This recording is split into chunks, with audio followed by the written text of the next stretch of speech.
নমস্কার বন্ধুরা, অদিতিস ডেইলি ব্লগে আপনাদের সবাইকে জানাই সুস্বাগতম। আজকে একটু খিচুড়ি বানাবো, নিরামিষ খিচুড়ি। তো মুগের ডালটা অল্প করে আগে একটুখানি ড্রাই রোস্ট করে নিচ্ছি, একটু ভেজে নেব শুকনো খোলায়। হালকা একটা কালার ধরে গিয়েছে, এই সময়তে আমি এই মুগ ডালটা ভালো করে একটু ধুয়ে নেব। যে কোনো ডালে ভীষণ নোংরা থাকে, তো সেই নোংরাই বলুন বা ময়লাটাই বলুন, ধোয়ার জন্য মানে পরিষ্কারটা করার জন্যে ভালো করে ধুয়ে নেওয়াটা অবশ্যই দরকার। হাঁড়িতে আমি জল গরম বসিয়ে দিয়েছি, মুগ ডালটা আমি এখন হাঁড়িতে দিয়ে দেব। একটা পেস্ট বানিয়ে নেব, দিয়ে দেবো খানিকটা আদা,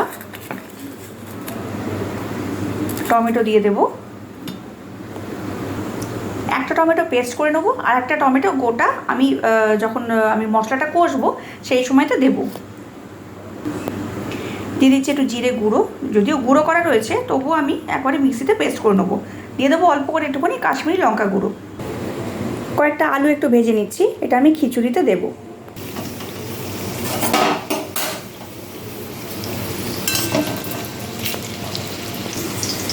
মশলাটা বাটা হয়ে গিয়েছে, আলুগুলো বেশ লালচে করে ভাজা হয়ে গিয়েছে। এই সময়তে আমি হাঁড়ির মধ্যে আলুগুলোকে দিয়ে দেব। ফোড়ন দিয়ে দিচ্ছি গোটা জিরে, শুকনো লঙ্কা, তেজপাতা। ফোড়নটা হয়ে গেছে, মশলাটা দিয়ে দিচ্ছি। চালটা এই সময়তে আমি ধুয়ে নিচ্ছি, এটা আমি গোবিন্দভোগ চাল নিয়েছি। দিয়ে দিচ্ছি গরম মশলা,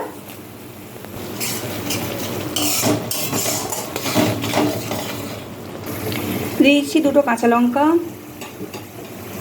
রেগুলার কিছু মশলা দিয়ে দিচ্ছি, লবণ স্বাদ মতো দিয়ে দিলাম, হলুদ দিয়ে দেবো,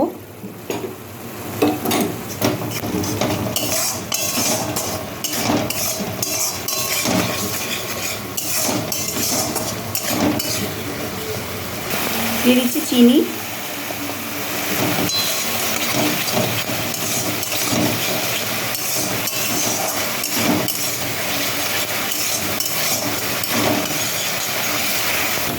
মশলা কষানো প্রায় হয়ে গিয়েছে, তখন মনে পড়ছে টমেটোটা দেইনি, তো দিয়ে দিলাম।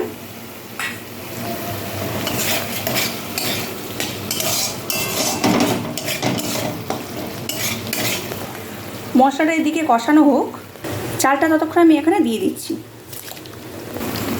মশলা কষানো হয়ে গিয়েছে, টমেটোগুলো বেশ নরম হয়ে গেছে। এই মশলাটা আমি এখন সোজা হাঁড়ির মধ্যে দিয়ে দিচ্ছি।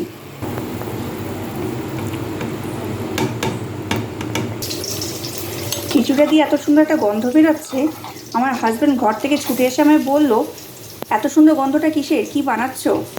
এটাই কিন্তু আমাদের মেয়েদের কাছে অনেক বড় প্রাপ্তি, তাই না?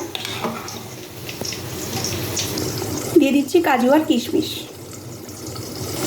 দিয়ে দিচ্ছি ঘরে বানানো রোস্টেড মশলা।